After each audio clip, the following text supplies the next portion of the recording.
Nunca imaginei que uma simples ida ao shopping mudaria minha vida para sempre. Era um sábado comum de novembro, daqueles com calor demais para o gosto de qualquer paulistano. Regina tinha saído mais cedo, dizendo que encontraria Márcia, sua amiga de faculdade, para almoçar e depois fariam compras. Fiquei em casa arrumando aquela torneira da cozinha que pingava há semanas. Depois de finalizar o serviço, decidi que também merecia uma saída. O shopping Ibirapuera era o mais próximo de casa, e resolvi passar lá para comprar um presente de aniversário para meu pai. No estacionamento, procurava vaga naquele mar de carros quando vi algo que fez meu coração parar por um segundo. O Corolla prata de Regina estava estacionado na área externa, próximo à entrada principal. Nada de anormal, exceto que o shopping do nosso bairro era o Morumbi, do outro lado da cidade, e ela estava, supostamente, com Márcia por lá. Por alguns segundos tentei me convencer que poderia ser apenas um carro parecido, mas a placa era inconfundível, e o adesivo do Palmeiras no vidro traseiro, uma herança do meu sogro fanático, tirava qualquer dúvida. Estacionei 2 vagas adiante e fiquei ali olhando para o celular pensando no que fazer. A sensação era de estar preso numa armadilha invisível. Mandei uma mensagem casual. "Tudo bem por aí? Que horas volta?" Ela respondeu quase imediatamente. "Tudo ótimo. Márcia está experimentando roupas no Morumbi. Volto só à noite." O nó no meu estômago apertou. 17 anos de casamento, 2 filhos na universidade, e agora isso. Uma mentira tão simples e tão devastadora. Entrei no shopping sem rumo certo, apenas seguindo meus pés. Minha mente tentava processar 1000 possibilidades. Talvez houvesse uma explicação simples. Talvez ela tivesse emprestado o carro para alguém. Talvez. Mas no fundo, eu sabia.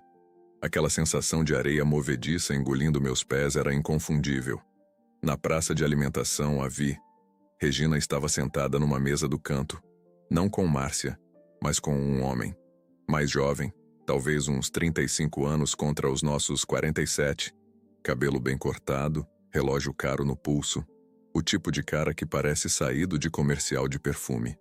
Eles estavam de mãos dadas sobre a mesa, conversando com aquela intimidade inconfundível de quem compartilha muito mais que palavras. Fiquei paralisado atrás de uma coluna, assistindo minha vida desmoronar em câmera lenta. Peguei o celular e, num impulso, tirei uma foto dos dois. Não sei bem porquê. Talvez precisasse de uma prova para mim mesmo quando a dor desse lugar a descrença. A imagem capturou o momento exato em que ele beijava a mão dela. A mão que carregava a aliança que coloquei 17 anos atrás. Saí do shopping sem ser visto. No carro, olhei para a foto várias vezes. Cada olhar era uma facada. Não consegui dirigir imediatamente. Fiquei ali olhando para o nada, tentando respirar normalmente enquanto o mundo ao redor seguia seu curso absurdamente normal. Pessoas passavam carregando sacolas, crianças corriam, vendedores ambulantes ofereciam suas mercadorias no semáforo próximo. Como podia tudo continuar igual quando minha realidade tinha acabado de implodir? Mandei a foto para ela com uma única palavra: explique. O visto azul apareceu quase instantaneamente. Depois, nada. Silêncio absoluto. Liguei 1, 2, 3 vezes.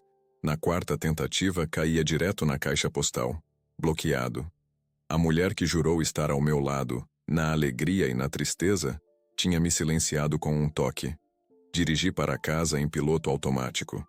O apartamento, nosso lar por mais de uma década, parecia de repente um museu de memórias falsas. As fotos na parede, as cortinas que escolhemos juntos, o sofá onde assistíamos filmes abraçados aos domingos. Tudo parecia mentir para mim agora. Sentei-me no escuro da sala e esperei. Horas se passaram. Lá fora, São Paulo continuava seu ritmo frenético, indiferente ao fato de que Carlos Henrique Mendes, gerente de TI, 47 anos, acabara de descobrir que sua vida era uma farsa. Regina chegou quando já passava da meia-noite. Ouvi a chave girando na porta com aquela familiaridade que agora doía. Continuei sentado no escuro. Ela acendeu a luz e quase gritou ao me ver. "Carlos, o que está fazendo sentado no escuro?" Levantei o celular mostrando a foto. "Como foi o shopping Morumbi?" Seu rosto perdeu a cor. Primeiro veio a surpresa, depois o medo e finalmente algo que nunca tinha visto nela antes, uma frieza calculista. Ela recompôs a postura, colocou a bolsa sobre o aparador e disse com uma calma que me gelou por dentro: "Não vamos fazer disso um drama, Carlos. Somos adultos." Aquela frase, tão simples e tão cruel, foi como um tapa. 17 anos reduzidos a "não vamos fazer disso um drama." Nossos filhos, nossa casa, nossas viagens, nossos planos para a aposentadoria, tudo descartado com a casualidade de quem recusa uma sobremesa após o jantar. Quanto tempo? Foi só o que consegui perguntar. Isso importa? Ela devolveu, tirando os sapatos como se estivéssemos tendo uma conversa sobre o tempo. Importa para mim. 8 meses. Ela disse finalmente, indo até o bar e servindo-se de uma dose de vinho. Quer saber mais alguma coisa ou podemos pular para a parte em que você grita e eu durmo no quarto de hóspedes? Mas eu não gritei. Não chorei. Não quebrei nada. Um estranho calor começou a subir pelo meu peito. Não era raiva, nem tristeza, mas uma determinação gelada. Quem é ele? Meu novo chefe. Claro, o novo diretor de marketing que chegou em março. O gênio criativo que ela tanto elogiava nos jantares. O homem que eu deveria conhecer no próximo evento da empresa. Estou cansada, Carlos. Podemos continuar essa conversa amanhã? Claro, respondi levantando-me calmamente. Amanhã. Ela pareceu momentaneamente confusa com minha tranquilidade. Esperava gritos, talvez pratos quebrados, o script típico do marido traído. Mas enquanto subia as escadas para o quarto de hóspedes, eu já sabia que não seguiria nenhum roteiro previsto. Passei a noite em claro, planejando. Não uma vingança violenta ou escandalosa, mas algo muito mais sofisticado. Algo que estivesse à altura dos 17 anos que investi naquela relação. Regina tinha escolhido o caminho fácil da mentira. Eu escolheria o caminho calculado da verdade. E a verdade, quando bem orquestrada, pode ser muito mais devastadora que qualquer grito. Na manhã seguinte levantei antes do sol. O céu de São Paulo ainda estava escuro, mas já se ouvia o ruído distante dos primeiros ônibus. Regina dormia no quarto de hóspedes. Sentei na varanda com uma caneca de café, observando a cidade despertar gradualmente. Naquele momento tomei uma decisão. Não seria a vítima desta história. Meu celular vibrou. Era Mateus, nosso filho mais velho. Pai, tudo bem por aí? Tô preocupado, a mãe não atende minhas ligações desde ontem. Engoli seco. Os meninos estavam em Campinas, na Unicamp. Como explicar que o mundo deles também havia mudado sem que soubessem? Está tudo bem, filho. Sua mãe perdeu o celular ontem. Depois ela te liga do meu número. Mais uma mentira para sustentar o castelo de cartas que Regina começou a construir.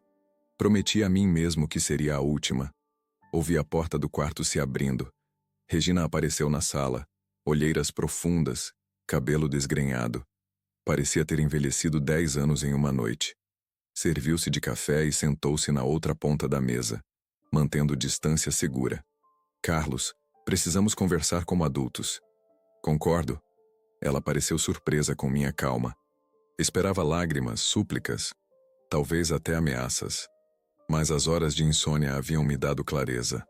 Não quero machucar você, ela continuou, ensaiando um tom de pesar que não combinava com seus olhos frios. Mas não podemos continuar vivendo uma mentira. Quase ri. Ela falando em mentiras, logo ela. Quanto tempo pretende ficar? Perguntei, surpreendendo-a novamente. Como assim? Nesta casa.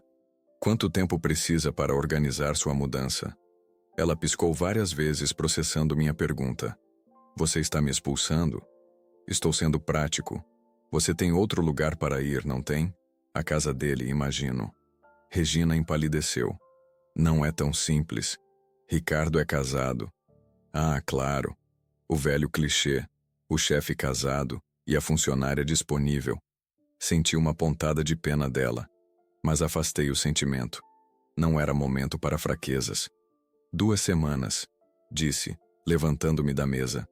É tempo suficiente para você encontrar um lugar. Vou ficar no apartamento do meu irmão até lá. E os meninos? O que vamos dizer a eles? A verdade. Ou você prefere continuar mentindo?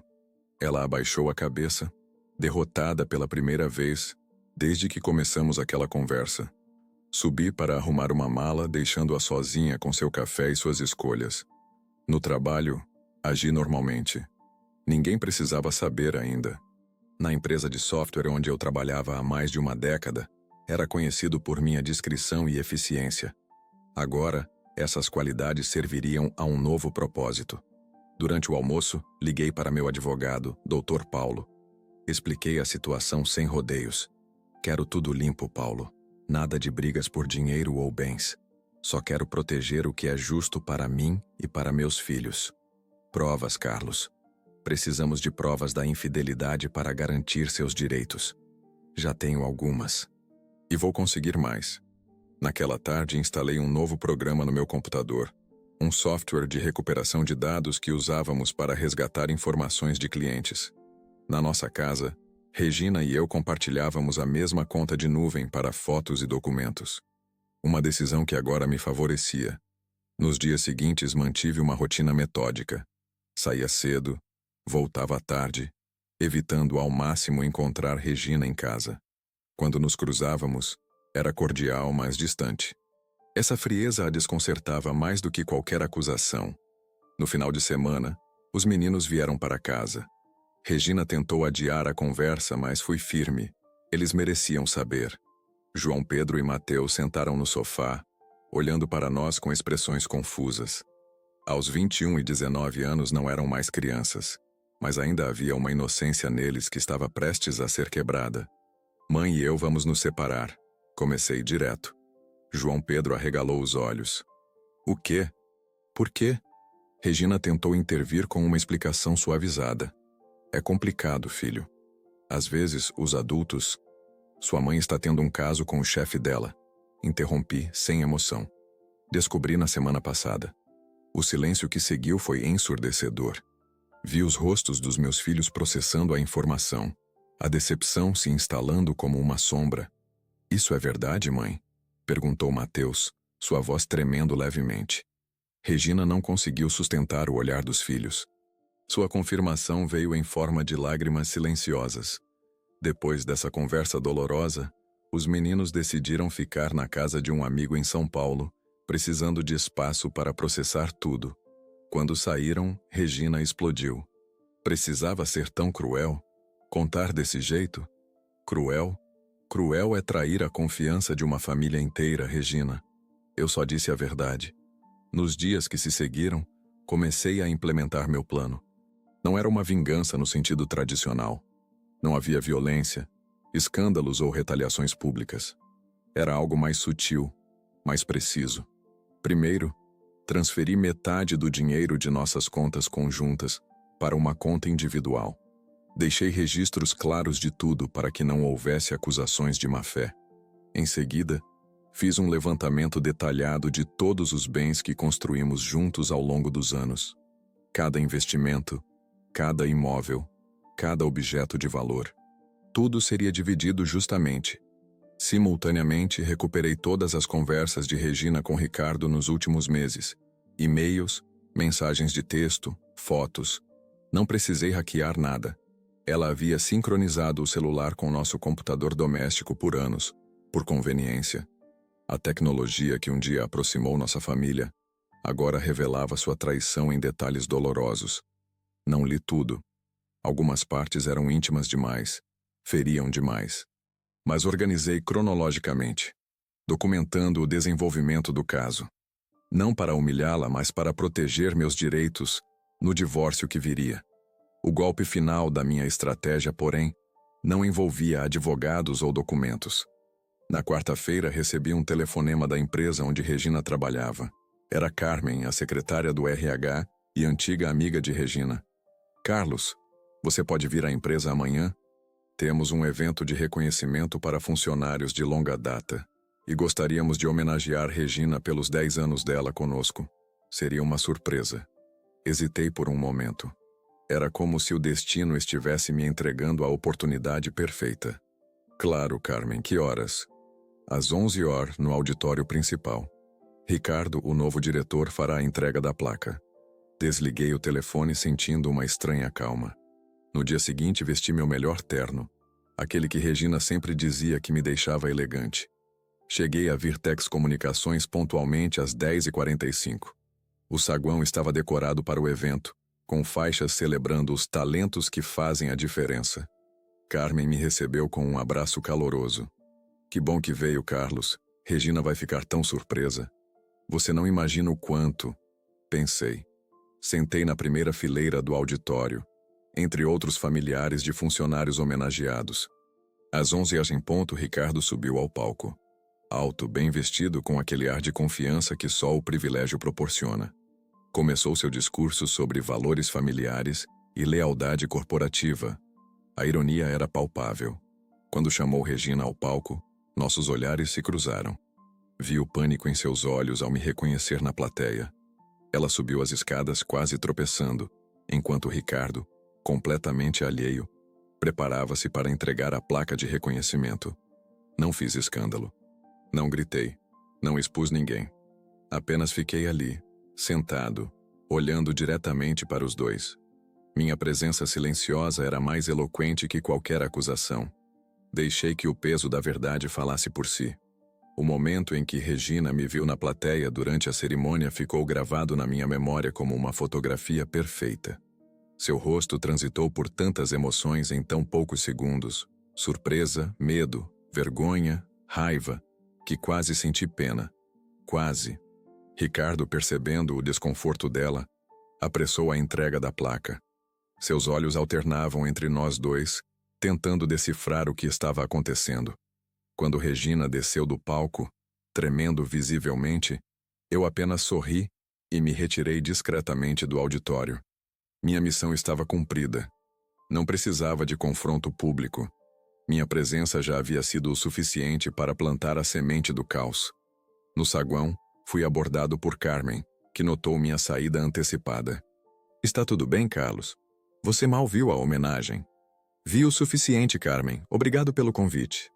Ela franziu a testa, confusa com meu tom enigmático. Entreguei-lhe um envelope. Pode me fazer um favor? Entregue isso a Regina mais tarde. É um presente de despedida. Carmen aceitou o envelope com hesitação. Despedida?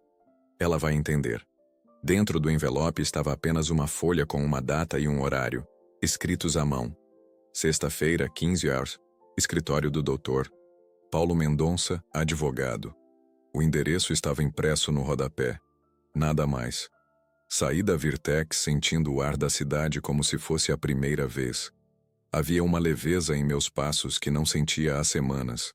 Não era felicidade, estava longe disso, mas uma sensação de controle recuperado, de dignidade preservada. No caminho para casa, recebi uma enxurrada de ligações de Regina. Ignorei todas. Este era o momento dela, não o meu. Deixei que ela saboreasse a angústia da incerteza, assim como eu havia experimentado ao vê-la com outro homem. Em casa, comecei a separar algumas roupas e objetos pessoais. Não levaria muito, apenas o essencial. O restante seria decidido no divórcio. Quando Regina chegou, horas depois, eu já estava com a mala pronta na sala. O que você pensa que está fazendo? Ela perguntou, jogando a bolsa sobre o sofá. Seus olhos estavam vermelhos, maquiagem borrada. Estou saindo, como combinamos. 2 semanas, lembra? Você me humilhou hoje, na frente de toda a empresa. Balancei a cabeça genuinamente surpreso. Humilhei? Eu apenas assisti à sua homenagem, Regina. Se você se sentiu humilhada, talvez devesse perguntar por quê. Ricardo está furioso. Ele acha que você sabe de algo. E ele está certo, não está? Respondi calmamente. Mas fique tranquila. Não pretendo expor vocês. Não preciso disso. Ela me estudou com desconfiança. O que você quer, então? Dinheiro? Aquela pergunta me feriu mais do que qualquer traição. 17 anos juntos e ela achava que minha dignidade tinha preço. Quero apenas o que é justo, Regina. Nada mais, nada menos. Você recebeu meu recado? Aquele envelope ridículo? Sim, recebi. Você realmente acha que vou comparecer? É sua escolha, mas o divórcio vai acontecer, com ou sem você lá. Peguei minha mala e caminhei até a porta. Antes de sair, virei-me para ela uma última vez. Sabe o que é irônico? Eu sempre achei que nós dois éramos um time imbatível, que enfrentaríamos qualquer coisa juntos. Mas no final, você escolheu outro time e nem teve a coragem de me avisar que o jogo tinha acabado. As primeiras noites no apartamento do meu irmão Fernando foram difíceis. Apesar da sua hospitalidade, eu me sentia deslocado.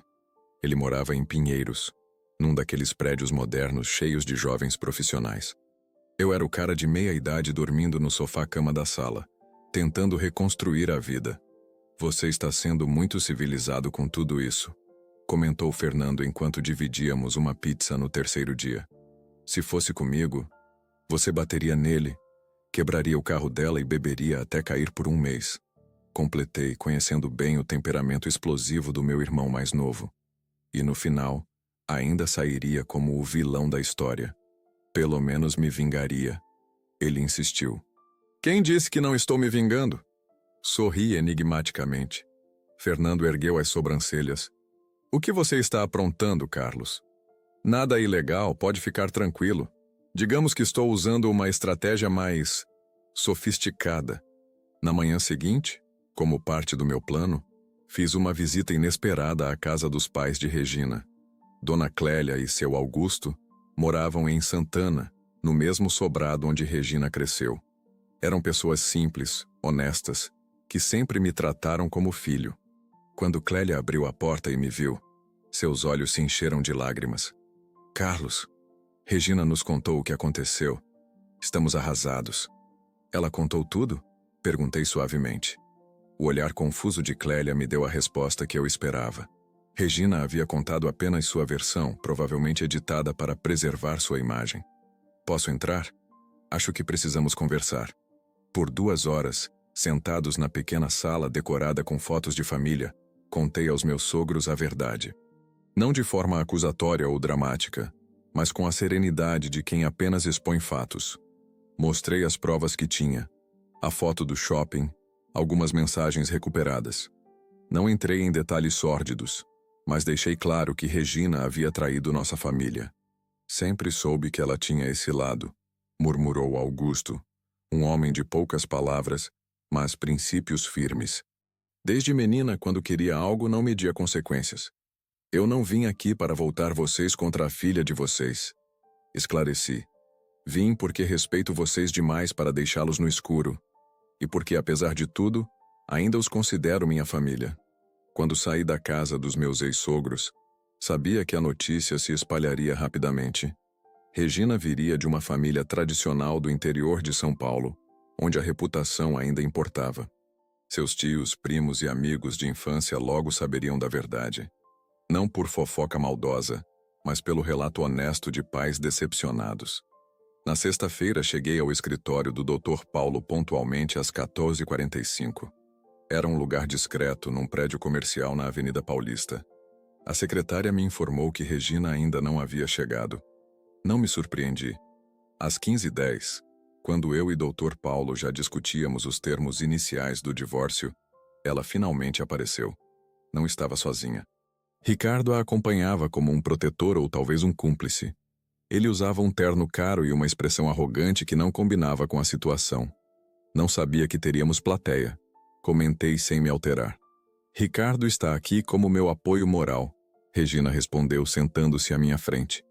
E também como testemunha. Dr. Paulo ajustou os óculos, claramente desconfortável. Como preferirem. Vamos ao que interessa. Durante a reunião, mantive-me calmo e objetivo. Propus uma divisão equilibrada de bens, custodia compartilhada dos filhos, embora eles já fossem praticamente adultos, e uma pensão alimentícia justa, até que os meninos completassem a faculdade. Regina e Ricardo trocavam olhares ocasionais, surpresos com minha razoabilidade. Esperavam gritos, acusações, ameaças, mas minha vingança não seria barulhenta. Quando estávamos quase concluindo, retirei da pasta outro envelope. Antes de finalizarmos, tenho mais um documento que gostaria de compartilhar. Entreguei uma cópia para Dr. Paulo e outra para Regina. Era uma carta formal endereçada ao Departamento de Ética e Compliance da Virtex Comunicações, relatando detalhadamente o relacionamento entre Regina e seu superior direto, Ricardo. A carta não havia sido enviada ainda, mas estava pronta, com todas as provas anexadas. Como podem ver, não enviei isso. Não pretendo interferir na carreira de vocês. Mas a Virtex tem uma política muito clara sobre relacionamentos entre chefes e subordinados, não tem? O rosto de Ricardo empalideceu. Como executivo recém-contratado, ele estava em período probatório. Um escândalo ético poderia custar não apenas seu emprego, mas sua reputação no mercado.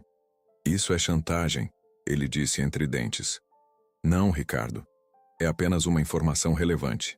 Se vocês estão tão seguros do amor de vocês, talvez um de vocês devesse considerar procurar outro emprego. Seria o ético a fazer, não acha? Regina me olhava como se eu fosse um estranho. Em 17 anos, ela nunca tinha me visto agir assim. Calculista, frio, estratégico. O que você quer com isso, Carlos? Ela perguntou finalmente. Quero apenas que este divórcio seja limpo e justo. Se for, esta carta nunca sairá desta pasta. Se não for, deixei a frase no ar, sem necessidade de completá-la. Ao final da reunião, tínhamos um acordo preliminar que atendia a todas as minhas condições. Regina estava pálida, Ricardo visivelmente abalado. Quando saímos do escritório, ele se adiantou para chamar o elevador, deixando-nos brevemente a sós. Eu nunca imaginei que você fosse capaz disso. Regina murmurou, uma mistura de raiva e admiração em sua voz. Nem eu, respondi honestamente. Mas você me ensinou que as pessoas podem surpreender, não foi? No elevador, descemos em silêncio. Ao chegarmos ao térreo, Ricardo saiu primeiro, apressado. Regina hesitou antes de segui-lo. O que você vai dizer aos meninos? A verdade. Sempre a verdade, Regina. Que estamos nos separando de forma civilizada, que cometemos erros, mas que eles continuam sendo a prioridade nas nossas vidas. Ela assentiu levemente, um brilho de lágrimas nos olhos. Adeus, Regina. Adeus, Carlos. Enquanto os observava partir, senti não uma satisfação vingativa, mas um estranho senso de conclusão. Minha vingança não havia sido destruí-la, humilhá-la publicamente ou arruinar sua vida. Havia sido simplesmente mostrar a ela, e a mim mesmo, que eu era mais forte, mais íntegro e mais digno do que ela jamais imaginara. E isso percebi naquele momento, era a vingança mais doce que eu poderia ter. Os meses que se seguiram ao divórcio foram como um lento despertar. Aluguei um apartamento pequeno no Brooklyn, não muito longe da nossa antiga casa. Era um espaço simples com 2 quartos, um para mim e outro para quando os meninos quisessem dormir lá. A princípio, as paredes brancas e os cômodos vazios pareciam gritar o vazio da minha vida. Mas aos poucos comecei a enxergar aquele lugar não como um símbolo da minha perda, mas como uma tela em branco. O primeiro fim de semana com João Pedro e Mateus no novo apartamento foi estranho para todos nós. Eles trouxeram algumas roupas e seus videogames, numa tentativa óbvia de tornar aquele espaço mais familiar. É temporário, pai? Perguntou João Pedro enquanto desempacotávamos comida chinesa na pequena mesa da cozinha. Como assim, filho? Esse lugar. É só até você e a mãe, você sabe. Ele deixou a frase no ar, a esperança pairando em suas palavras não ditas. Mateus, sempre mais prático, revirou os olhos. Não seja idiota, JP. Eles não vão voltar. Coloquei os hashes na mesa e olhei para meus filhos. Naquele momento percebi que, apesar de jovens adultos, eles ainda eram crianças em alguns aspectos. Crianças que, no fundo, sonhavam que seus pais pudessem consertar tudo com um abraço, como faziam quando eles caíam de bicicleta. Não, João. Não é temporário. Sua mãe e eu não vamos voltar a ficar juntos. Mas e se ela perceber que cometeu um erro? E se ela pedir desculpas? Suspirei, buscando as palavras certas. Filho, algumas coisas, quando quebram, não podem ser coladas de volta. Pelo menos não do mesmo jeito que eram antes. João Pedro brincou com seu macarrão, evitando meu olhar. Mateus, mais maduro ou talvez apenas mais resignado, mudou de assunto. Bom, pelo menos esse lugar tem uma vista legal. E fica perto do metrô. Sorri, agradecido pela sua tentativa de aliviar o clima. E tem uma academia no prédio, acrescentei. Talvez esteja na hora de cuidar desse corpinho quarentão. Os meninos riram e por um momento foi como se estivéssemos de volta à normalidade. Apenas um pai e seus filhos, compartilhando uma refeição e algumas piadas. Naquela noite, quando eles foram embora, o apartamento pareceu mais silencioso do que nunca. Mas havia uma sensação diferente no ar. Algo como possibilidade.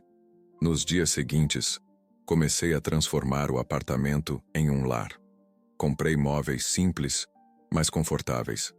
Pendurei algumas fotos, dos meninos dos meus pais da minha infância no interior de Minas. Nenhuma de Regina. Aquela parte da minha vida estava encerrada, pelo menos nas paredes do meu novo lar. No trabalho, as coisas também começaram a mudar. Pedi transferência para um novo projeto, algo que me permitisse crescer profissionalmente. Por anos havia me acomodado numa posição segura, recusando desafios que exigissem mais horas ou viagens, sempre priorizando a estabilidade familiar. Agora, sem essas amarras, decidi arriscar mais. Maurício, o diretor de TI, parecia surpreso quando entrei em sua sala para discutir novas oportunidades. Sério que você quer liderar o Projeto Santos? É um cliente difícil, Carlos. Estou pronto para um desafio.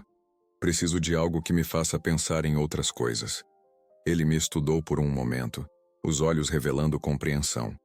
As notícias do meu divórcio já haviam circulado pela empresa, embora eu nunca tivesse falado abertamente sobre o assunto. O time de Santos vai exigir algumas viagens ao litoral. Às vezes, passar a semana lá. Não tem problema. Meus filhos já estão na faculdade. E, francamente, acho que me faria bem respirar ar do mar por uns tempos. Maurício sorriu e estendeu a mão. O projeto é seu, então. Não me desaponte. Nunca fiz isso antes, não vou começar agora. Aquela oportunidade foi como um sopro de ar fresco. O projeto era desafiador. Implementar um novo sistema de gestão para o Porto de Santos, lidando com burocracias, prazos apertados e equipes resistentes à mudança. Mas cada problema que resolvia era como um pequeno triunfo pessoal. Uma prova de que eu ainda era capaz, ainda era útil, ainda podia criar coisas de valor. Nas semanas que passei em Santos, hospedado num hotel à beira-mar, encontrei uma paz inesperada. As longas caminhadas na praia ao amanhecer, antes do expediente, tornaram-se meu ritual diário. O som das ondas lavava gradualmente a amargura que ainda carregava. Foi durante uma dessas manhãs que conheci Luísa. Ela corria pela orla, acompanhada por um labrador dourado enorme que mais parecia um pequeno urso. O cão, num impulso de empolgação, decidiu que minha perna seria um excelente ponto de parada. Quase caí na areia molhada, enquanto Luísa se aproximava, entre risos e pedidos de desculpa. Zeus, deixa o moço em paz. Desculpe, ele é super sociável. Tudo bem, respondi afagando a cabeça do animal entusiasmado. Pelo menos alguém está feliz em me ver logo cedo. Ela riu, um som claro e genuíno que me pegou de surpresa. Não estava acostumado a rir assim tão facilmente com estranhos. Você não é daqui, é? Nunca te vi na praia antes, ela comentou, prendendo uma mecha de cabelo rebelde atrás da orelha. Devia ter uns 40 anos, olhos verdes vivazes e a pele marcada por leves sardas, o tipo de mulher que envelhece com graça. Estou a trabalho. Projeto temporário no Porto. Ah, mais um turista corporativo, ela brincou. Eu dou aulas de biologia marinha na universidade. E você? TI, sistemas de gestão. Nada tão interessante quanto biologia marinha. Conversamos por alguns minutos enquanto Zeus corria em círculos ao nosso redor, ocasionalmente parando para sacudir areia em nossas pernas. Era uma conversa leve, sem segundas intenções ou expectativas. Apenas dois estranhos trocando algumas palavras numa manhã de sol. Quando nos despedimos, não pedi seu número nem sugeri um café. Ainda não estava pronto para isso. Mas aquela breve interação ficou comigo durante todo o dia, como um lembrete de que o mundo continuava cheio de pequenas surpresas agradáveis. No final de semana, voltei a São Paulo para ver os meninos. Eles decidiram dormir no apartamento, trazendo uma energia jovem que fez o lugar parecer mais vivo. João Pedro, sempre o mais falante, atualizou-me sobre sua vida universitária, enquanto Mateus, mais reservado, ocasionalmente complementava com comentários sarcásticos. Durante o jantar, Pizza delivery, tradição de sexta-feira. João Pedro mencionou casualmente. A mãe está namorando o Ricardo agora, oficialmente. Senti um aperto no estômago, mas mantive a expressão neutra. Era esperado. Como vocês estão lidando com isso? Os dois trocaram olhares. É estranho, admitiu Mateus. Ele tenta ser legal, paga restaurante caro, finge que se interessa pelo que a gente faz. Mas é tudo muito forçado. Ele quer que a gente chame ele de tio, acrescentou João Pedro fazendo uma careta. Como se tivéssemos 5 anos. E como está sua mãe? Perguntei, tentando manter um tom casual. Outro olhar trocado entre os irmãos. Foi Mateus quem respondeu. Ela tenta parecer feliz. Mas semana passada encontrei ela chorando no quarto. Quando perguntei o que houve, ela disse que eram alergias. Em agosto, João Pedro zombou. Nem tem pólen agora. Assenti, sem comentar. Parte de mim sentia uma satisfação mesquinha ao saber que Regina não estava tão feliz quanto esperava. Mas outra parte, a que ainda se importava com a mãe dos meus filhos, sentia uma pontada de pesar. Vocês sabem que, independente do que aconteceu entre nós, ela ainda é a mãe de vocês. E eu sempre vou respeitar isso, certo? A gente sabe, pai, respondeu João Pedro, suavizando a expressão. Mas fica difícil às vezes. Principalmente quando ela insiste que a gente precisa se dar bem com o Ricardo porque ele faz parte da família agora. Deem tempo ao tempo, aconselhei, embora soubesse que era mais fácil falar do que fazer. E lembrem-se, vocês não precisam escolher lados. Podem amar sua mãe e ainda desaprovar algumas escolhas dela. O restante do final de semana foi mais leve. Assistimos a um jogo do Palmeiras. Sofremos juntos com o empate. Jogamos videogame como adolescentes. Eles me derrotaram sem piedade. E conversamos sobre o futuro. Faculdade, carreiras, sonhos. Em nenhum momento mencionamos Regina novamente, como se tivéssemos estabelecido um acordo silencioso de deixar aquele assunto descansando nas sombras. Na segunda-feira, quando voltei para Santos, levei comigo uma sensação de renovação. O apartamento em São Paulo já não parecia tão vazio. Agora estava impregnado das risadas dos meninos, das memórias do nosso fim de semana juntos. E o quarto de hotel em Santos, antes apenas um local de passagem, começou a parecer um símbolo da minha nova liberdade. No caminho para o escritório, parei na mesma praia onde havia encontrado Luísa dias antes. Não esperava vê-la novamente. Santos era uma cidade grande, afinal. Mas lá estava ela, Zeus ao seu lado, observando o horizonte como se procurasse algo além das águas. Aproximei-me devagar, sentindo uma estranha timidez que não experimentava desde a adolescência. Bom dia, disse, parando ao seu lado. O Zeus decidiu dar uma folga nas pessoas hoje? Ela virou-se surpresa e então sorriu. Aquele mesmo sorriso aberto que tinha me impressionado antes. Ele está contemplativo hoje, filosofando sobre a existência canina. Rimos juntos e pela primeira vez em muito tempo senti aquela faísca, a possibilidade de algo novo, algo que não estava maculado por traições ou mágoas passadas. Não era amor, nem mesmo atração ainda. Era apenas a sensação de que a vida, apesar de todas as suas decepções, ainda guardava promessas não realizadas. Aceita um café? Perguntei impulsivamente. Ela hesitou por um momento e achei que recusaria.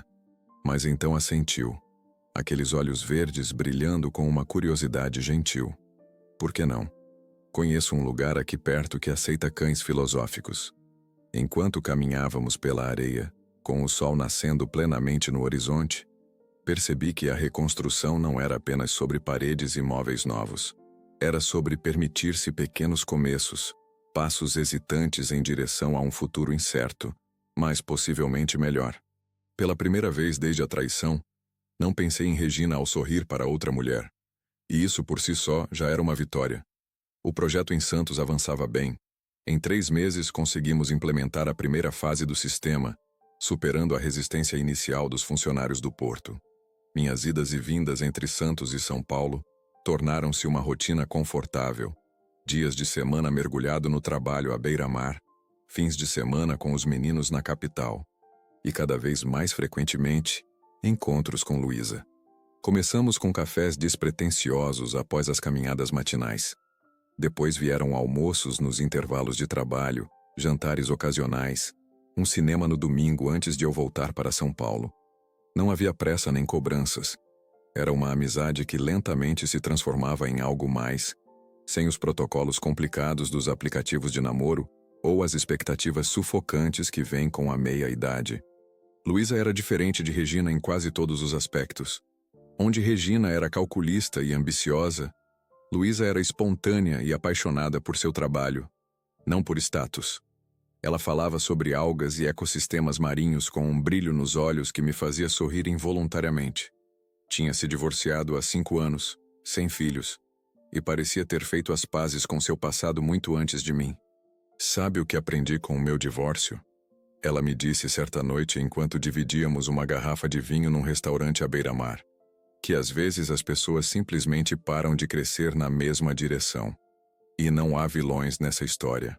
No meu caso, havia pelo menos uma vilã. Respondi tentando soar leve, embora o assunto ainda provocasse uma tensão em meu maxilar. Ela me estudou por um momento, a taça de vinho suspensa próxima aos lábios. Talvez. Mas você já se perguntou o que aconteceu antes? O que levou sua ex-esposa a procurar conexão em outro lugar? Fiquei surpreso com a pergunta direta. Está defendendo a traição? Claro que não. Estou apenas sugerindo que raramente as histórias são tão simples quanto ele traiu ou ela mentiu. Geralmente há anos de pequenas decepções, silêncios e distanciamentos antes do golpe final. Suas palavras ficaram comigo nos dias seguintes. Não que justificassem o que Regina fez, mas me fizeram questionar se eu tinha sido tão perfeito quanto gostava de pensar. Será que havia ignorado sinais? Será que tinha me acomodado demais no casamento, presumindo que tudo estava bem porque ninguém estava gritando? Essas reflexões foram interrompidas por um telefonema inesperado numa quarta-feira chuvosa. Era Mateus, sua voz tensa e mais baixa que o normal. Pai, posso ficar no seu apartamento por uns dias? Claro, filho. Aconteceu alguma coisa? Silêncio do outro lado, então, um suspiro pesado. Briguei feio com o Ricardo, e com a mãe também. Estou em Santos, mas tenho as chaves do apartamento na minha mesa na empresa. Peça para a Sandra te entregar. Chego aí amanhã à noite. Valeu, pai. Quando ele desligou, fiquei olhando para o celular preocupado. Mateus não era de conflitos. Entre meus 2 filhos, ele sempre foi o pacificador, o que evitava confrontos a todo custo. Para ele brigar feio com alguém, algo sério havia acontecido. No dia seguinte saí de Santos mais cedo, dirigindo sob uma chuva torrencial que parecia espelhar minha apreensão. Quando cheguei ao apartamento, já passava das 8 da noite. Encontrei Mateus na cozinha preparando macarrão instantâneo com a concentração de um cientista em laboratório. Oi, filho, chamei suavemente para não assustá-lo. Ele se virou. E notei imediatamente seus olhos vermelhos e o maxilar tenso. A mesma expressão que eu fazia quando estava segurando emoções. Oi, pai. Desculpa invadir assim. Essa é sua casa também, você sabe disso. Sentamos à mesa com nossas tigelas de macarrão. Um silêncio confortável entre nós. Não pressionei por explicações.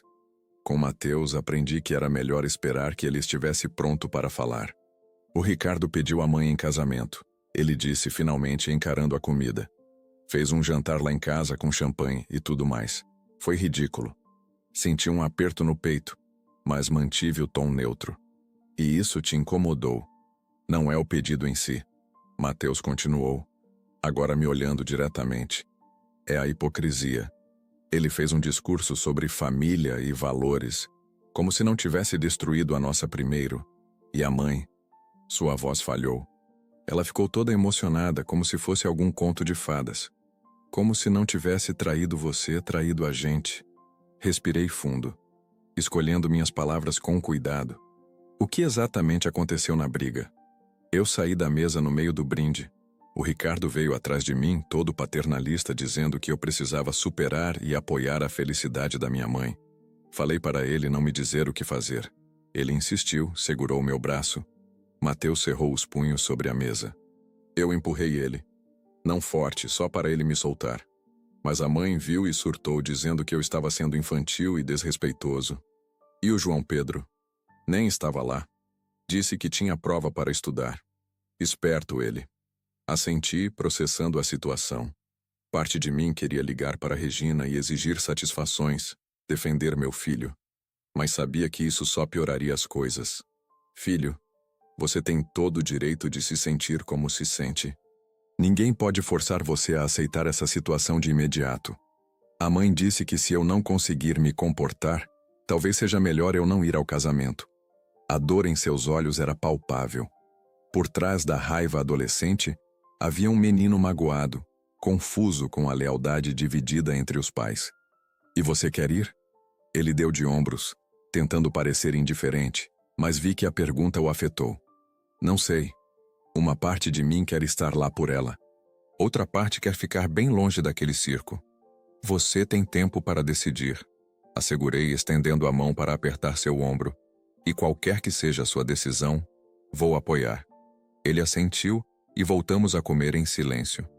Mais tarde, enquanto ele tomava banho, meu celular tocou. Era Regina. Precisamos conversar sobre o Mateus. Ela disse sem preâmbulos, sua voz tensa. Boa noite para você também, Regina. Não estou com paciência para ironias, Carlos. Seu filho agrediu meu noivo. Nosso filho, corrigi calmamente. Me contou que empurrou Ricardo quando este o segurou pelo braço, o que, a propósito, Ricardo não tinha direito de fazer. Claro, você sempre vai defender ele, não importa o que faça. Assim como você sempre vai defender Ricardo, pelo visto. Ouvia respirar fundo do outro lado da linha. Olha, não liguei para brigar. Só quero que você converse com ele. Faça-o entender que precisa respeitar nossas escolhas. Respeito é uma via de mão dupla, Regina. Vocês também precisam respeitar o tempo dele. Tempo? Já faz quase 1 ano desde o divórcio. Quanto tempo mais ele precisa? O tempo que for necessário, respondi firmemente. Ele é um jovem adulto, não uma criança que você pode forçar a sorrir em fotos de família recomposta. Houve um longo silêncio, e quando ela falou novamente, sua voz estava mais controlada. Estamos pensando em nos casar em dezembro. Seria importante para mim que os meninos estivessem lá. Dezembro. Apenas 2 meses pela frente. A ideia de Regina se casando com o homem por quem me traiu ainda me incomodava, mas não tanto quanto antes. Não posso decidir por eles, Regina. Eles têm 21 e 19 anos, são adultos. Mas você tem influência sobre eles. Se você os incentivar, não vou influenciá-los nem para um lado nem para outro. Essa é uma decisão que cada um precisa tomar sozinho. Ela suspirou, claramente frustrada. Você ainda está punindo a mim através deles. Aquela acusação me pegou de surpresa. Isso não é verdade. Apenas respeito à autonomia deles. Tanto faz. Só fale com o Mateus, ok? Diga a ele que a porta está aberta quando ele quiser conversar. Vou transmitir o recado. Quando desliguei, percebi que Mateus estava parado na porta da cozinha, cabelo molhado, expressão séria. Era ela? Assenti. Queria que eu conversasse com você. Para me convencer a ir ao casamento? Para dizer que a porta está aberta quando você quiser conversar. Ele deu uma risada seca. Clássico. Ela faz merda. Depois quer que a gente vá correndo fazer as pazes. Mateus, falei suavemente. Não vou te dizer o que fazer. Mas lembre-se, por mais magoado que você esteja, ela ainda é sua mãe. E esse rancor só vai machucar você no longo prazo. Ele me encarou por um momento, então assentiu quase imperceptivelmente antes de murmurar, boa noite, e se retirar para o quarto. Nos dias seguintes, Mateus permaneceu no apartamento, assistindo a aulas online e saindo apenas para encontrar alguns amigos. Eu reorganizei minha agenda para ficar mais em São Paulo, delegando parte do trabalho em Santos para minha equipe. Luísa entendeu a situação, e nossas conversas pelo telefone à noite tornaram-se um bálsamo para o estresse diário. Na sexta-feira, quando voltei do escritório, encontrei João Pedro também instalado no apartamento, jogando videogame com o irmão como se fossem adolescentes novamente. Reunião de família? Brinquei jogando as chaves sobre a mesa. João Pedro sorriu, pausando o jogo. Mateus me contou o que rolou. Vim dar um apoio moral. E fugir da mãe e do tio Ricardo, acrescentou Mateus fazendo aspas com os dedos. Também. admitiu João Pedro. Ela não para de falar sobre o casamento. Vestido, flores, lista de convidados. É insuportável. Preparei uma pizza congelada para nós três. Outra tradição de sexta-feira que sobrevivia apesar das mudanças. E durante o jantar, os meninos discutiram se deveriam ou não ir ao tal casamento. Se a gente não for, vamos ser os vilões da história, ponderou João Pedro. A mãe vai dizer para toda a família que somos ingratos, que você envenenou a gente contra ela. E se a gente for, estamos basicamente dizendo que tudo bem ela ter traído o pai, rebateu Mateus. Não é tão simples assim, intervim. Ir ao casamento não significa que vocês aprovam o que aconteceu. Significa apenas que, apesar de tudo, ainda se importam com a felicidade dela. Os dois me olharam surpresos. Você acha que devemos ir? Perguntou Mateus incrédulo. Balancei a cabeça. Não estou dizendo o que vocês devem fazer. Estou apenas sugerindo que a vida é mais complicada do que parece aos 19 ou 21 anos. E que, às vezes, podemos desaprovar as escolhas de alguém e ainda assim desejar-lhe o melhor. Como você consegue ser tão maduro sobre isso? Questionou João Pedro. Ela te traiu. Pensei em Luísa, em nossas conversas, na leveza que começava a sentir, porque percebi que ficar preso à mágoa só me impedia de seguir em frente. E porque, no fim das contas, ela me deu vocês dois. Por isso, não consigo odiá-la completamente. O final de semana passou num borrão de jogos, conversas profundas e algumas risadas. No domingo à noite, quando os meninos se preparavam para voltar aos seus apartamentos próximos à universidade, João Pedro me puxou de lado. Pai, você está vendo alguém em Santos? A pergunta me pegou desprevenido. Por que a pergunta? Ele deu de ombros. Você parece diferente, mais leve. E ontem à noite te ouvi falando baixinho no telefone, rindo. Faz tempo que não te ouvia rir assim. Hesitei por um momento, então decidi ser honesto. Tenho uma pessoa. Estamos nos conhecendo ainda, nada sério.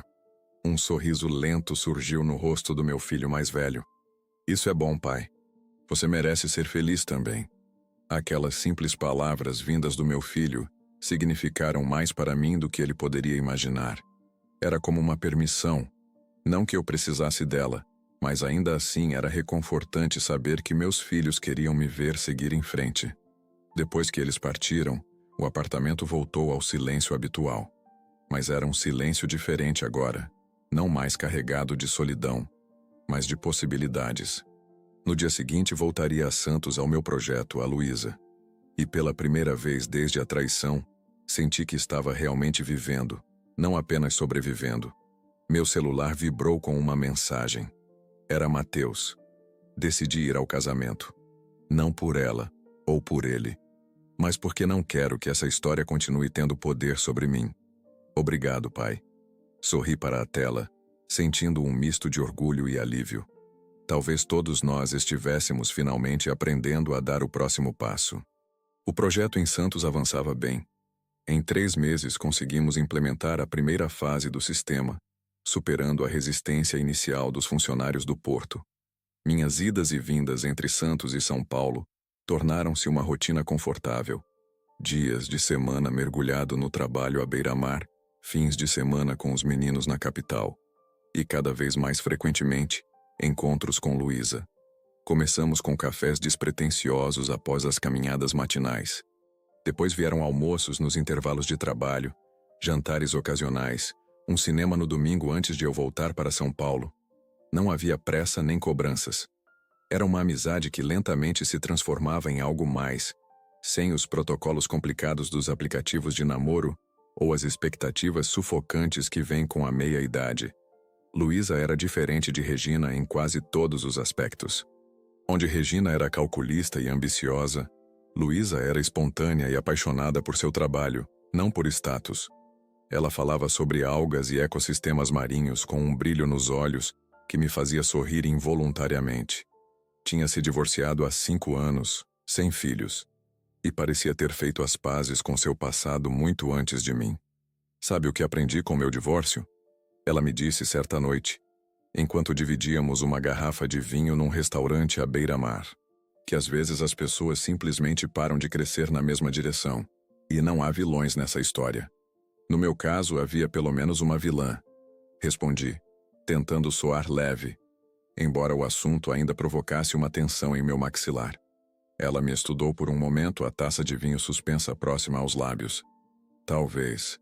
Mas você já se perguntou o que aconteceu antes? O que levou sua ex-esposa a procurar conexão em outro lugar? Fiquei surpreso com a pergunta direta. Está defendendo a traição? Claro que não. Estou apenas sugerindo que raramente as histórias são tão simples quanto ele traiu ou ela mentiu. Geralmente, há anos de pequenas decepções, silêncios e distanciamentos antes do golpe final. Suas palavras ficaram comigo nos dias seguintes. Não que justificassem o que Regina fez, mas me fizeram questionar se eu tinha sido tão perfeito quanto gostava de pensar. Será que havia ignorado sinais? Será que tinha me acomodado demais no casamento, presumindo que tudo estava bem porque ninguém estava gritando? Essas reflexões foram interrompidas por um telefonema inesperado numa quarta-feira chuvosa. Era Mateus, sua voz tensa e mais baixa que o normal. Pai? Posso ficar no seu apartamento por uns dias? Claro, filho. Aconteceu alguma coisa? Silêncio do outro lado. Então um suspiro pesado. Briguei feio com o Ricardo.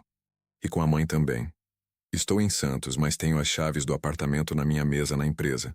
Peça para a Sandra te entregar. Chego aí amanhã à noite. Valeu, pai. Quando ele desligou, fiquei olhando para o celular, preocupado. Mateus não era de conflitos. Entre meus dois filhos, ele sempre foi o pacificador, o que evitava confrontos a todo custo. Para ele brigar feio com alguém, algo sério havia acontecido. No dia seguinte, saí de Santos mais cedo, dirigindo sob uma chuva torrencial que parecia espelhar minha apreensão. Quando cheguei ao apartamento, já passava das 8 da noite.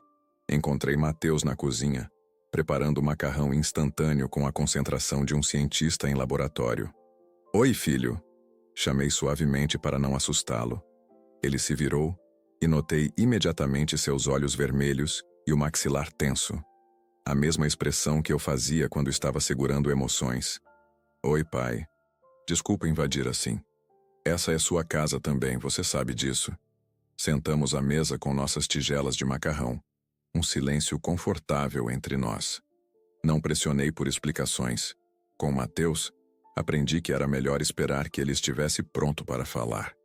O Ricardo pediu a mãe em casamento. Ele disse finalmente encarando a comida. Fez um jantar lá em casa com champanhe e tudo mais. Foi ridículo. Senti um aperto no peito, mas mantive o tom neutro. E isso te incomodou. Não é o pedido em si, Mateus continuou, agora me olhando diretamente. É a hipocrisia. Ele fez um discurso sobre família e valores, como se não tivesse destruído a nossa primeiro. E a mãe? Sua voz falhou. Ela ficou toda emocionada como se fosse algum conto de fadas. Como se não tivesse traído você, traído a gente. Respirei fundo, escolhendo minhas palavras com cuidado. O que exatamente aconteceu na briga? Eu saí da mesa no meio do brinde. O Ricardo veio atrás de mim todo paternalista dizendo que eu precisava superar e apoiar a felicidade da minha mãe. Falei para ele não me dizer o que fazer. Ele insistiu, segurou meu braço. Mateus cerrou os punhos sobre a mesa. Eu empurrei ele. Não forte, só para ele me soltar. Mas a mãe viu e surtou, dizendo que eu estava sendo infantil e desrespeitoso. E o João Pedro? Nem estava lá. Disse que tinha prova para estudar. Esperto ele. Assenti, processando a situação. Parte de mim queria ligar para Regina e exigir satisfações, defender meu filho. Mas sabia que isso só pioraria as coisas. Filho, você tem todo o direito de se sentir como se sente. Ninguém pode forçar você a aceitar essa situação de imediato. A mãe disse que se eu não conseguir me comportar, talvez seja melhor eu não ir ao casamento. A dor em seus olhos era palpável. Por trás da raiva adolescente, havia um menino magoado, confuso com a lealdade dividida entre os pais. E você quer ir? Ele deu de ombros tentando parecer indiferente, mas vi que a pergunta o afetou. Não sei. Uma parte de mim quer estar lá por ela. Outra parte quer ficar bem longe daquele circo. Você tem tempo para decidir, assegurei, estendendo a mão para apertar seu ombro. E qualquer que seja sua decisão, vou apoiar. Ele assentiu e voltamos a comer em silêncio. Mais tarde, enquanto ele tomava banho, meu celular tocou. Era Regina. Precisamos conversar sobre o Matheus. Ela disse sem preâmbulos, sua voz tensa. Boa noite para você também, Regina. Não estou com paciência para ironias, Carlos. Seu filho agrediu meu noivo. Nosso filho, corrigi calmamente. Me contou que empurrou Ricardo quando este o segurou pelo braço, o que, a propósito, Ricardo não tinha direito de fazer. Claro, você sempre vai defender ele, não importa o que faça. Assim como você sempre vai defender Ricardo, pelo visto. Ouvia respirar fundo do outro lado da linha. Olha, não liguei para brigar. Só quero que você converse com ele. Faça-o entender que precisa respeitar nossas escolhas. Respeito é uma via de mão dupla, Regina. Vocês também precisam respeitar o tempo dele. Tempo? Já faz quase 1 ano desde o divórcio. Quanto tempo mais ele precisa? O tempo que for necessário. Respondi firmemente. Ele é um jovem adulto, não uma criança que você pode forçar a sorrir em fotos de família recomposta. Houve um longo silêncio, e quando ela falou novamente, sua voz estava mais controlada. Estamos pensando em nos casar em dezembro. Seria importante para mim que os meninos estivessem lá. Dezembro. Apenas 2 meses pela frente. A ideia de Regina se casando com um homem por quem me traiu ainda me incomodava, mas não tanto quanto antes. Não posso decidir por eles, Regina. Eles têm 21 e 19 anos, são adultos, mas você tem influência sobre eles. Se você os incentivar, não vou influenciá-los nem para um lado nem para outro. Essa é uma decisão que cada um precisa tomar sozinho. Ela suspirou, claramente frustrada. Você ainda está punindo a mim através deles. Aquela acusação me pegou de surpresa. Isso não é verdade. Apenas respeito a autonomia deles. Tanto faz. Só fale com o Matheus, ok? Diga a ele que a porta está aberta quando ele quiser conversar. Vou transmitir o recado. Quando desliguei, percebi que Matheus estava parado na porta da cozinha, cabelo molhado, expressão séria. Era ela? Assenti. Queria que eu conversasse com você. Para me convencer a ir ao casamento? Para dizer que a porta está aberta quando você quiser conversar. Ele deu uma risada seca. Clássico. Ela faz merda. Depois quer que a gente vá correndo fazer as pazes. Matheus, falei suavemente. Não vou te dizer o que fazer. Mas lembre-se, por mais magoado que você esteja, ela ainda é sua mãe. E esse rancor só vai machucar você no longo prazo. Ele me encarou por um momento, então assentiu quase imperceptivelmente antes de murmurar, boa noite, e se retirar para o quarto. Nos dias seguintes, Matheus permaneceu no apartamento, assistindo a aulas online e saindo apenas para encontrar alguns amigos. Eu reorganizei minha agenda para ficar mais em São Paulo, delegando parte do trabalho em Santos para minha equipe. Luísa entendeu a situação, e nossas conversas pelo telefone à noite tornaram-se um bálsamo para o estresse diário. Na sexta-feira, quando voltei do escritório, encontrei João Pedro também instalado no apartamento, jogando videogame com o irmão como se fossem adolescentes novamente. Reunião de família? Brinquei jogando as chaves sobre a mesa. João Pedro sorriu, pausando o jogo. Matheus me contou o que rolou. Vim dar um apoio moral. E fugir da mãe e do tio Ricardo, acrescentou Matheus fazendo aspas com os dedos. Também, admitiu João Pedro. Ela não para de falar sobre o casamento. Vestido, flores, lista de convidados. É insuportável. Preparei uma pizza congelada para nós 3. Outra tradição de sexta-feira que sobrevivia apesar das mudanças.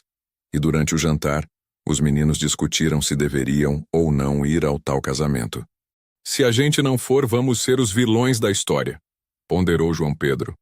A mãe vai dizer para toda a família que somos ingratos, que você envenenou a gente contra ela. E se a gente for, estamos basicamente dizendo que tudo bem ela ter traído o pai. Rebateu Matheus. Não é tão simples assim. Intervim. Ir ao casamento não significa que vocês aprovam o que aconteceu. Significa apenas que, apesar de tudo, ainda se importam com a felicidade dela. Os dois me olharam surpresos. Você acha que devemos ir? Perguntou Matheus incrédulo. Balancei a cabeça. Não estou dizendo o que vocês devem fazer. Estou apenas sugerindo que a vida é mais complicada do que parece aos 19 ou 21 anos, e que, às vezes, podemos desaprovar as escolhas de alguém e ainda assim desejar-lhe o melhor. Como você consegue ser tão maduro sobre isso? Questionou João Pedro. Ela te traiu.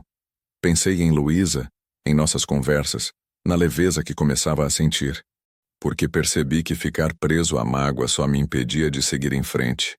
E porque, no fim das contas, ela me deu vocês dois. Por isso, não consigo odiá-la completamente.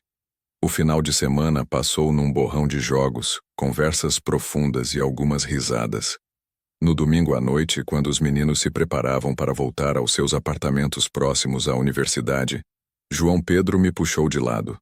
Pai, você está vendo alguém em Santos? A pergunta me pegou desprevenido. Por que a pergunta? Ele deu de ombros. Você parece diferente, mais leve. E ontem à noite te ouvi falando baixinho no telefone, rindo. Faz tempo que não te ouvia rir assim.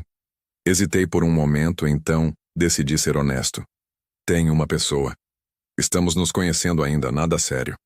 Um sorriso lento surgiu no rosto do meu filho mais velho. Isso é bom, pai. Você merece ser feliz também. Aquelas simples palavras vindas do meu filho significaram mais para mim do que ele poderia imaginar. Era como uma permissão. Não que eu precisasse dela, mas ainda assim era reconfortante saber que meus filhos queriam me ver seguir em frente. Depois que eles partiram, o apartamento voltou ao silêncio habitual. Mas era um silêncio diferente agora, não mais carregado de solidão, mas de possibilidades. No dia seguinte voltaria a Santos ao meu projeto, a Luísa. E pela primeira vez desde a traição, senti que estava realmente vivendo, não apenas sobrevivendo. Meu celular vibrou com uma mensagem. Era Mateus. Decidi ir ao casamento. Não por ela, ou por ele, mas porque não quero que essa história continue tendo poder sobre mim. Obrigado, pai. Sorri para a tela, sentindo um misto de orgulho e alívio. Talvez todos nós estivéssemos finalmente aprendendo a dar o próximo passo.